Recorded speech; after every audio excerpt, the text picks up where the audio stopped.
Gostaria de fazer a leitura de Filipenses, capítulo 1, do verso 12 ao verso 26. Convido você a abrir a sua Bíblia. Filipenses, capítulo 1, do verso 12 ao verso 26. A carta de Paulo aos Filipenses.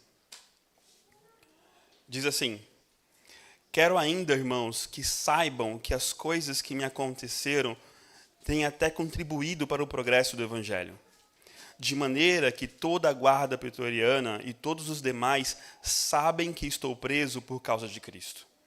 E os irmãos, em sua maioria, estimulados no Senhor por minhas algemas, ousam a falar a palavra com mais coragem.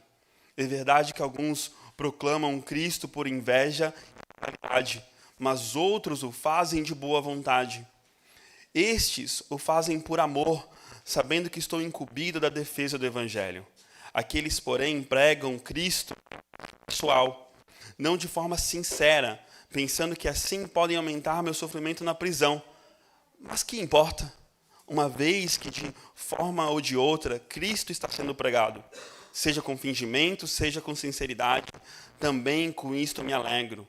Sim, sempre me alegrarei. Porque estou certo de que pela súplica de vocês e com a ajuda do Espírito de Jesus Cristo, isto resultará em minha libertação.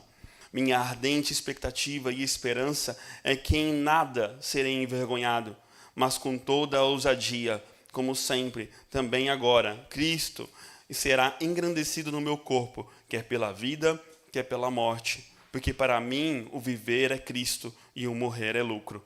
Entretanto, se eu continuar vivendo, poderei ainda fazer algum trabalho frutífero. Não sei o que devo escolher. Estou cercado pelos dois lados, tendo o desejo de partir e estar com Cristo, o que é incomparavelmente melhor. Mas por causa de vocês, é mais necessário que eu continue a viver. E convencido disto, estou certo de que ficarei e permanecerei com todos vocês para que progridam e tenham alegria na fé. Desse modo, vocês terão mais motivos para se gloriar em Cristo Jesus por minha causa, pela minha presença, de novo, no meio de vocês. Irei fazer uma oração.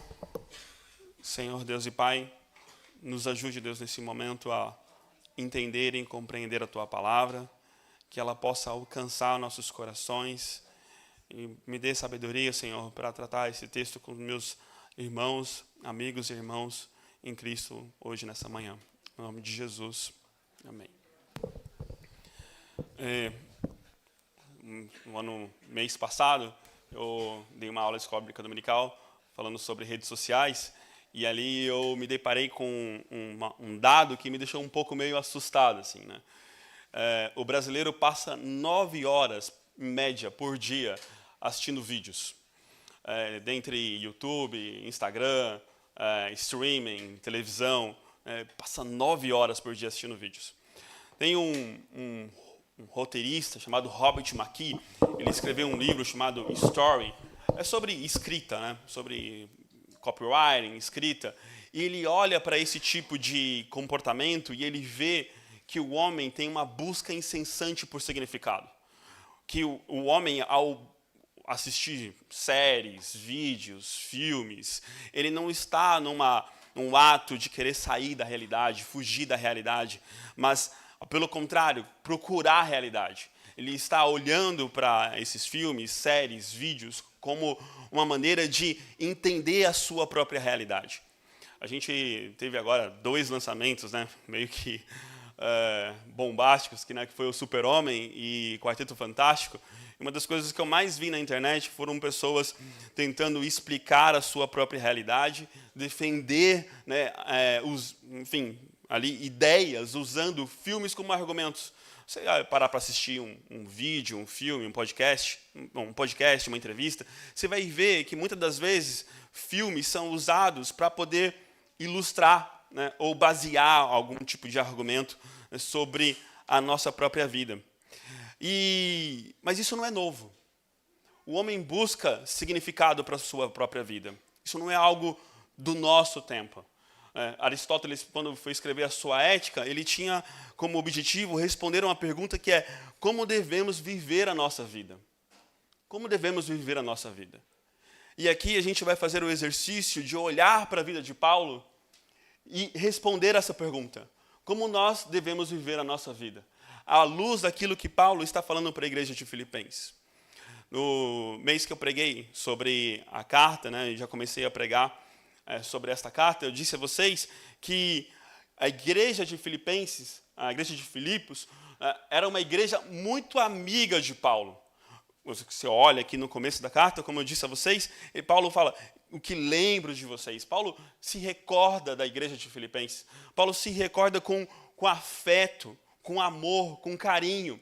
Aliás, é uma das cartas mais emocionais do apóstolo Paulo, porque esta igreja era uma igreja que, desde o começo, investia na obra missionária de Paulo.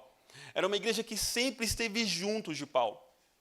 Ao dizer lembro de vocês, bem provavelmente que Paulo aqui estava lembrando dos momentos que eles se reuniam para orar na beira do rio, dos momentos que ele se reunia para falar e discipular pessoas na casa de Lídia. Paulo tinha aqui, o seu coração era um coração que tinha muito amor por esta igreja. Tanto que, quando se olha para a estrutura desta carta, você percebe que a carta é uma carta da amizade. Paulo aqui começa dizendo quem ele é, depois ele passa a falar dos seus sentimentos para a igreja, e aí ele diz assim: quero ainda que saibam. Se a gente fosse ensinar uma criança a escrever uma carta, eu sei que isso aqui é para poucos, Acho que hoje está mais para escrever um Twitter. Mas na minha época eu aprendi a escrever carta. Na época eu aprendi a escrever carta, de colocar a carta ali no correio, colocar o selo. E se a gente fosse ensinar uma criança a escrever uma carta da amizade, a gente dizia: você diz: oi, eu sou o John, na data de hoje, estou com saudades de vocês. Então, quero que você saiba que... E aí você passa a falar sobre a sua própria vida. E a gente está na sessão que Paulo está falando sobre a sua própria vida. Paulo aqui, já falei isso para vocês, que a igreja de Filipenses, ela tinha dois objetivos ao mandar Epafrodito visitar Paulo na prisão. Um deles era enviar recursos financeiros, recursos para que pudesse Paulo ali cuidar de Paulo financeiramente nas suas necessidades, e outro era tomar conhecimento sobre como Paulo estava. Paulo estava prestes a receber, se ele iria ser morto, condenado à morte, ou se ele seria solto. E a igreja de Filipos, ela tinha esse desejo de saber o que vai acontecer. Como que você está, Paulo? Como que o processo anda? O seu processo de condenação como anda? Como que vai acontecer? A igreja de Filipos, ela tinha essa intenção, tanto que eles esperam a volta de Epafrodito. Então, Paulo, nessa sessão, que começa aqui, ele começa a falar sobre si mesmo. E aqui é uma coisa interessante, porque quando Paulo começa a falar sobre si mesmo, parece que se confunde com o progresso do evangelho. Paulo, ao falar da sua própria vida, se confunde como o evangelho está progredindo. Isso é muito interessante. Então, o primeiro ponto que eu quero abordar com vocês é que, como Paulo, a maneira como nós devemos viver, respondendo à pergunta, como nós devemos viver a nossa vida? O primeiro ponto é: coloque o evangelho em primeiro lugar. Coloque o evangelho em primeiro lugar. Paulo olha para os acontecimentos na sua vida de maneira que ele percebe Deus agindo para a proclamação do evangelho. Você olha aqui no verso 12, ele diz: quero ainda, irmãos, que saibam que as coisas que me aconteceram têm até contribuído para o progresso do evangelho. As coisas que andam me acontecendo, eu fui preso, fui privado, pessoas me abandonaram, mas a minha prisão, as minhas algemas, as minhas dores, os meus sofrimentos, Deus tem usado para alcançar perdidos e animar e edificar outros irmãos em Cristo. A minha prisão, Deus tem usado a minha prisão para alcançar os pretorianos, os soldados pretorianos. A minha prisão tem usado para animar pessoas a pregarem o evangelho com ousadia. Paulo olha para a sua vida e ele não se coloca no centro dela. Paulo olha para os seus sofrimentos e para as coisas que está acontecendo com ele e ele não se coloca no centro. Ele olha para a sua vida como um meio de proclamação e edificação da igreja. De alcançar perdidos e edificar irmãos. Há dois movimentos importantes: alcançar pessoas que ainda não foram alcançadas e edificar aqueles que andam com a gente. E Paulo, ele olha para a sua vida como um meio que Deus está usando para que essas coisas aconteçam. Irmãos, imagine só, a gente vive um momento crítico, né, no nosso país, no sentido de prisões acontecendo, muitas vezes de forma injusta, mas imagine só você preso injustamente. Quais seriam os seus sentimentos? Você foi preso injustamente. Né? Seria o sentimento de raiva? Você teria indignação contra quem te prendeu, indignação contra quem te acusou, indignação para quem torceu para que você fosse preso? Paulo, ele olha para a sua prisão e ele vê como consequência de uma vida gasta para o evangelho e ele tem alegria. Ele se alegra. Como eu já disse para vocês, ele não foca em si mesmo, mas no evangelho. E ele declara: Cristo está sendo pregado, também com isto me alegro. Seu sentimento seria de revolta se você tivesse sido preso de forma injusta, vontade de protestar, produzir mais vídeos para que pessoas possam assistir, mas ele vê sentido em suas correntes. Para ele, a prisão serviu para promover o evangelho. E está tudo bem com isso. Você teria sentimento de impotência, teria um sentimento de estar de mãos atadas, talvez perda de fé na justiça, nas autoridades, no sistema, desconfiança geral, incerteza sobre o futuro. Mas Paulo, ele tem uma confiança no futuro dele, de que um dia ele estará com Cristo. Em vez de incerteza, Paulo expressa esperança firme de que um dia ele estará com o seu Senhor. Porque para Paulo, em primeiro lugar na vida dele, é o evangelho. E isso é muito interessante porque ele não instiga os irmãos aqui a procurarem justiça. Ele não instiga os irmãos aqui a criarem um tumulto, a criarem uma revolta. Não. Ele instiga os irmãos a continuarem pregando o evangelho e colocando o evangelho em primeiro lugar. Em primeiro lugar. Isso nos faz questionar, né, muitas das vezes, né, um pouco, por que tem nos feito triste, irmãos? São pessoas que não foram salvas ainda? São pessoas que não foram alcançadas ainda?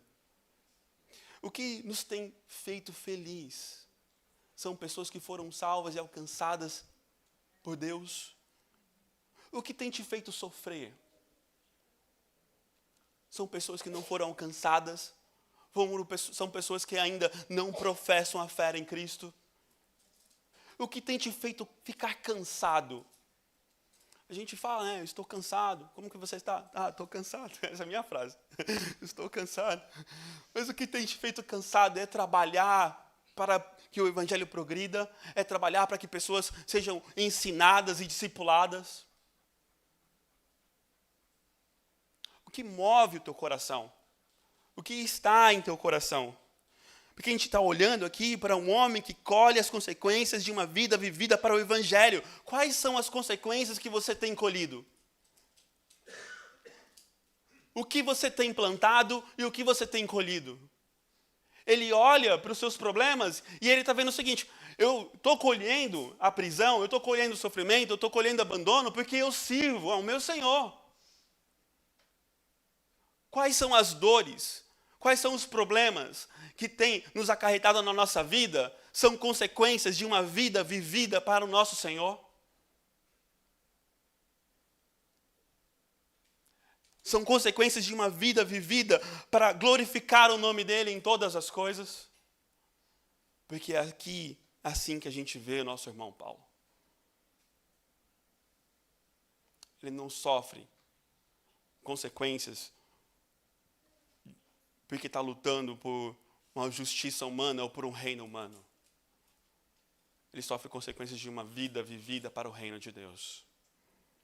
Porque ele coloca o evangelho em primeiro lugar.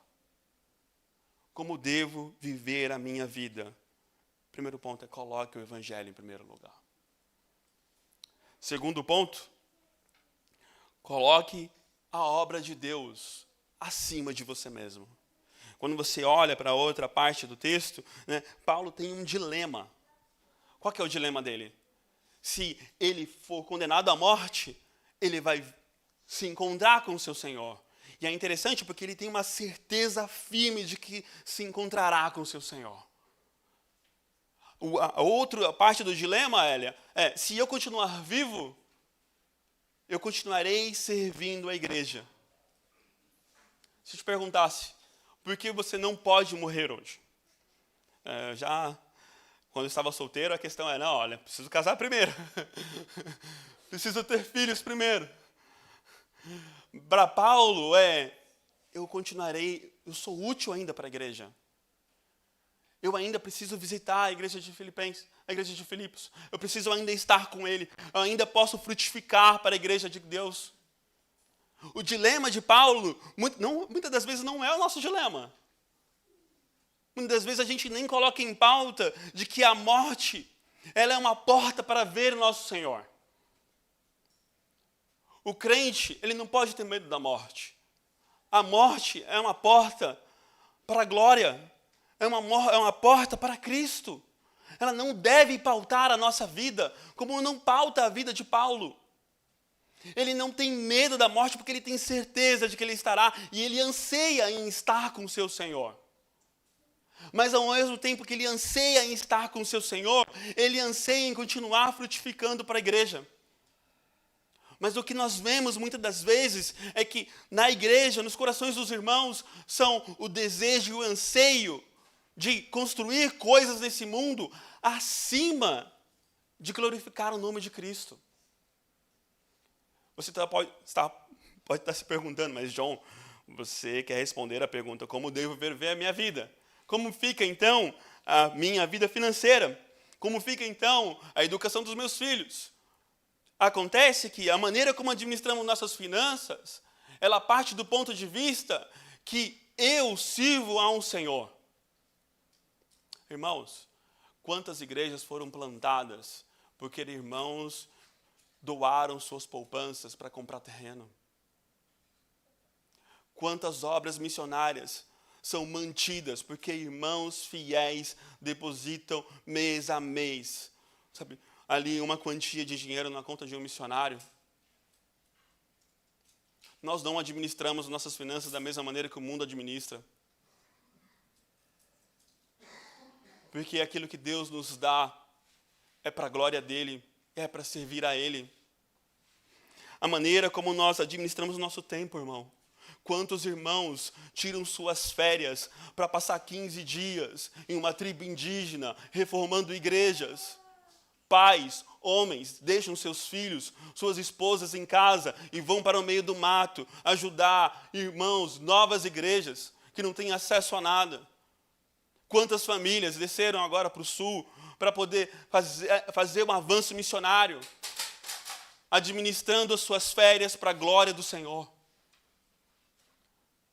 Nós precisamos administrar o nosso tempo de uma maneira que a obra de Deus seja colocada em primeiro lugar. Não estou dizendo que você não pode viajar, não estou dizendo que você não pode curtir o teu momento com a família, mas Deus está nesse planejamento, Deus está na sua agenda, a obra missionária está na sua agenda, está nos seus sonhos.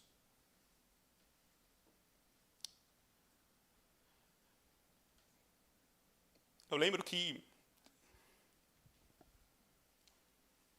um amigo meu tem uma filha de 15 anos, a filha dele tinha 15 anos, né? Hoje tem mais, uns 26, 27. Que ela virou para o teu pai, missionário, e disse: pai, em vez de uma festa de 15 anos, toda pomposa, me dê uma viagem missionária. A primeira filha dele foi para a África, a segunda foi para a Ásia, né, com 15 anos. Porque a maneira como nós devemos educar os nossos filhos deve ser colocando o evangelho em primeiro lugar. Não é Da mesma maneira que o mundo educa seus filhos. Desde o começo a gente crê, o reverendo estava me contando, eu vi as fotos de um bebezinho que foi batizado. A gente crê que nossos filhos são os filhos da aliança. E a gente tem que, irmãos, pregar o evangelho para os nossos filhos todos os dias, com a nossa vida pregada, vivendo a vida do evangelho. Que eles possam ver em nossas ações, que eles possam ouvir de nossas bocas o nosso amor pelo nosso Senhor, ao ponto de que quando eles crescerem, eles vão entregar suas vidas ao Senhor. Porque a maneira como nós educamos nossos filhos deve ser colocando a obra do Senhor em primeiro lugar. Deve ser colocando a obra do Senhor acima de nós mesmos. Por que eu estou dizendo isso? Porque Paulo ele disse o seguinte: olha, irmãos, meu desejo maior é ver o meu Senhor. Mas se for para eu continuar aqui, que eu continue servindo ao meu Deus. Que eu continue edificando e trabalhando para a igreja. Porque a maneira como nós administramos a nossa vida, irmãos, ela deve colocar o Senhor em primeiro lugar. Isso significa que a maneira aonde eu vou morar. Quando os irmãos se mudam de estado, de país, não porque são pastores ou missionários, mas é para que se juntar com um pastor e um missionário e formar uma equipe de base para plantar uma igreja.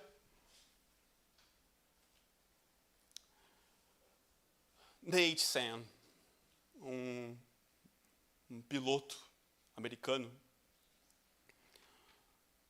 ele tinha duas paixões na vida dele: aviões e Jesus. Ele não conseguiu ser piloto de caça. Se não me engano, ele fez uma especificação em mecânica, né? E surgiu um projeto para ser missionário, para fazer parte de um projeto no Amazonas, se não me engano, na parte peruana, na qual ele desenvolveu, irmãos, uma maneira de descer com esses aviões pequenos. Ele descia cargas em voo sem precisar pousar. Ele desenvolveu uma técnica onde ele descia cargas ali. E o trabalho dele era prover alimento e medicamentos para as tribos onde tinham missionários, né? Aprove a Deus que esse irmão, mais Jim Elliot e mais 3 amigos fossem assassinados em uma tribo no Amazonas. E ali o filho de um dos homens que assassinou Nate e Jim, ele viu eles sendo assassinados. E muito tempo depois, Jim procurou Edith Elliot, porque ele foi alcançado pelo evangelho, e aquela tribo inteira foi alcançada pelo evangelho. Porque ele administrou sua profissão de uma maneira que ele colocou a obra de Deus em primeiro lugar. Ele administrou a sua profissão. Ele não era um pastor, ele não sabia grego, não sabia hebraico, mas ele colocou os seus dons e seus talentos à disposição do reino de Deus. Do reino de Deus. É assim como nós administramos a nossa vida, irmãos. É assim como nós administramos a nossa vida. Porque a gente coloca o evangelho em primeiro lugar. E a gente coloca a obra de Deus acima de nós mesmos. A gente coloca a obra de Deus acima dos nossos planos. Dos nossos planos. Porque o nosso coração, ele deve estar no Senhor. Quando a gente lê esse trecho, me lembra muito, né, quando os apóstolos eles foram, vou até abrir aqui em Atos, capítulo 4.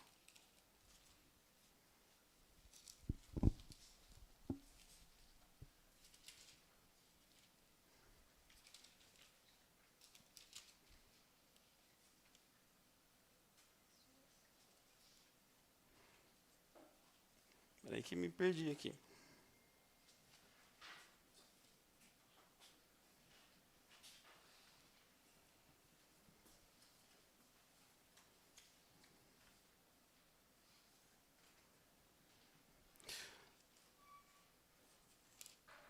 Tá. Me lembra muito o trecho que os discípulos eles são açoitados, e quando eles, após eles terem sido açoitados, eles falam assim, eles ficam alegres, porque eles foram dignos de sofrer os mesmos sofrimentos que o nosso Senhor. quando Paulo aqui, ao falar sobre as suas dores, ele trata ela como uma alegria. Ele trata ela como: eu estou caminhando o mesmo caminho que o meu Senhor caminhou. Porque no fim das contas, a maneira como nós devemos viver a nossa vida é ser discípulo de Jesus. A maneira como nós devemos viver a nossa vida se resume em ser discípulo de Jesus. A gente, lá na Igreja da Lapa, aqui também, a gente tem um movimento de discipular pessoas, mas, queridos, ser discípulo de Jesus e discipular pessoas não significa apenas passar um conhecimento teológico para uma pessoa. Não significa apenas mostrar para uma pessoa como é ser presbiteriano. É mais do que isso. Quando a gente ensina uma outra pessoa a ser discípulo de Cristo, nós precisamos ensinar a ela que ela deve tomar a sua cruz e seguir o seu mestre. A gente vive em um momento onde a gente é muito avesso a sofrimento, né? A gente é muito avesso a sofrimento. A gente é muito avesso a cansaço. A gente é muito avesso... Não, temos que fazer as coisas de forma equilibrada. Mas acontece que quando a gente olha para as Escrituras, a gente olha que ser cristão é sacrifício. A gente olha que ser cristão é sacrificar pelo nosso Senhor. A gente olha que ser cristão, muitas das vezes, é caminhar uma vida onde a dor é constante, onde a dor é presente. Mas quando a dor o sofrimento, ela é de uma vida vivida para Ele, é motivo de alegria. É motivo de alegria. Nós somos chamados a sermos discípulos do nosso Senhor. E o desejo do discípulo de Cristo é não ser envergonhado. É não ser envergonhado porque ele tem a certeza que um dia ele estará diante do nosso Deus. E aí, eu me pergunto novamente. Pergunto a vocês novamente, por que muitas das vezes nós deixamos de evangelizar? Porque muitas das vezes nós deixamos de pregar o Evangelho. Porque passamos a ter vergonha do Evangelho. Porque deixamos de crer no juízo de Deus.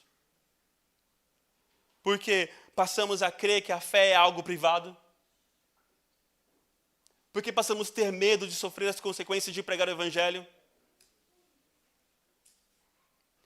Porque deixamos de ter o coração de peregrinos, irmãos. Para muitos, o mundo continua sendo lucro. Para muitos, a vida e o reino neste mundo continua sendo motivo de lucro. Continua sendo o seu objetivo de vida. Porque para muitos, o amor de Deus está se esfriando em seus corações. A ponto de que morrer significa perder algumas coisas. A ponto que de morrer significa perder privilégios nesse mundo, prazeres nesse mundo. E aí a gente perde o nosso ímpeto de pregar o Evangelho e discipular pessoas. O desejo de discípulo de Cristo, irmãos, é não ser envergonhado no dia que estivermos diante dele. Tem um filme, Resgate do Soldado Ryan, um bom filme. E, para quem não sabe, numa das guerras, uma mãe perdeu um dos filhos, o outro filho estava na guerra também, e aí um capitão, um sargento falou, não, resgata ele para que a mãe não perca os dois filhos. E nesse processo de resgate, muitos soldados ali perderam a vida. E no filme, na última cena, mostra que Ryan chorava, porque ele se perguntava, será que eu vivi uma vida que vale a pena ser vivida? Será que eu fiz valer a pena a vida daqueles que morreram por mim? Mas ali foram homens que morreram pelo Ryan. Mas o nosso Senhor morreu por nós.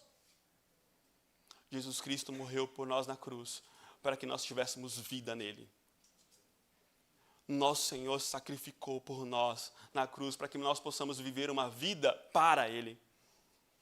E a pergunta terminando esse sermão que eu faço, é: você tem vivido uma vida que vale a pena ser vivida? Quando você chegar diante de Cristo, você vai poder olhar para os seus dias, contar os seus dias e ver que nos seus dias foram dias vividos e gastos para a glória dele. Que você administrou a sua vida, de todos os aspectos dela, de uma maneira que Deus fosse glorificado. Estudando Deuteronômio 34, Charles Spurgeon, peguei um trecho do Charles Spurgeon olhando para a vida de Moisés, e ele fala assim, que Moisés foi chamado de servo do Senhor, e ele diz o seguinte, que mais do que crer, ele foi útil para o Senhor. Mais do que crer no Senhor, Moisés foi útil para ele. Será que a nossa certeza tem nos feito pessoas úteis para o Senhor? Pessoas na qual Deus usa para a sua obra? E eu te pergunto, você tem certeza que não será envergonhado quando se apresentar a seu mestre? Você tem certeza que você poderá dizer a Cristo que gastou a sua vida? Eu sei, não perfeita. Muitas vezes de obras falhas, muitas vezes de um coração temente, de um coração quebrado, de um coração sofrido, de um coração triste, angustiado. Eu sei, a nossa obra não é como a obra do nosso Senhor. Mas você vai poder dizer: Senhor, eu dei tudo o que eu tinha para o Senhor. Você poderá dizer a Cristo que Ele foi o centro de tudo o que você fez. Irmãos, essa vida, para nós jovens, parece que ela tem muito tempo, né? Depois, você ficando mais velho, você vai percebendo que a morte está próxima. Quando você perde entes queridos, aí você vê a morte mais próxima ainda. Mas nós não podemos ter a arrogância, nós não podemos ter a prepotência de que achar que a vida é nossa, no sentido de que eu sou o centro dela. Porque, irmãos, até aqueles que pecam contra o Senhor, até aqueles que vivem uma vida de desonra ao Senhor, vivem essa vida no mundo do Senhor. Nós reconhecemos que o mundo subsiste em Cristo. Nós dizemos e confessamos com nossos corações e certeza que a nossa vida é dele. Mas que isso possa refletir em todos os nossos atos, em todos os nossos sonhos. Que isso possa refletir no nosso desejo. Que o nosso desejo seja para ele. Que o nosso canto, quando nós viemos cantar ao nosso Senhor, que seja um canto que vem do profundo do nosso coração. Que os nossos anseios, como o salmista diz, eu anseio pelo Senhor, eu desejo o Senhor, seja para ele. Que isso produza frutos dignos dos seus filhos. Que nós possamos olhar para a vida de Paulo como um exemplo para nós, ao ponto que possamos dizer: porque para mim o viver é Cristo e o morrer é lucro. Amém? Muito obrigado por nos acompanhar até o final deste vídeo. Para receber mais reflexões e ficar por dentro dos próximos conteúdos, te convidamos a seguir as nossas redes sociais que estão na descrição. Alguns vídeos aparecerão na tela caso queira continuar nos assistindo. Abraço e até a próxima.